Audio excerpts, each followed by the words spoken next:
சின்னையாவுடனோட கருத்து வேறுபாடு நீங்கிடுச்சா?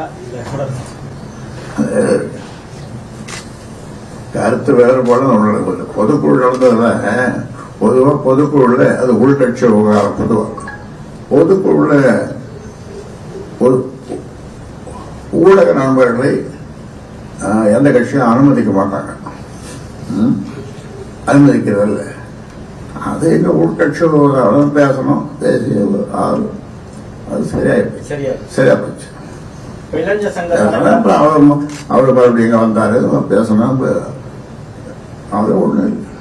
இளைஞர் சங்க தலைவரா முகுந்த நீடிக்கிறாரா இல்ல நீங்க அறிவிச்சபடி நீடிக்கிறாரா? அன்னைக்கு பொதுக்குள்ள அறிவிச்சிட்டோம், நியமன கடிதமும் கொடுத்துட்டோம்.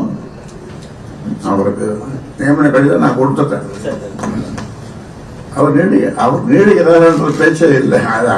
பொதுக்குள்ளே அறிவிச்சுட்டான், நியமன கடிதம் கொடுத்துட்டேன். மறுநாள் நியமன கடிதம் இங்க வந்து டைப் பண்ணி கொடுத்துட்டேன்.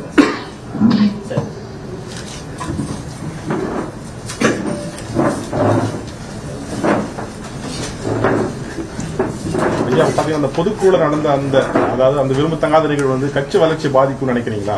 பொதுவெளியில இந்த மாதிரி இருக்கும்போது கட்சி வளர்ச்சி பாதிக்காது. ஏன்னா இது பாட்டாளி மக்கள் கட்சி உங்களுக்கு ஒரு பழைய செய்தி, நீங்க அதை உங்களுக்கு நீங்க தெரிஞ்சுக்க மாட்டீங்க. நீங்க இளைஞர், இது வயதானவர்கள்லாம் நிறைய பேருக்கு அவங்களுக்கு தெரியும். என்னன்னா அந்த காலத்துல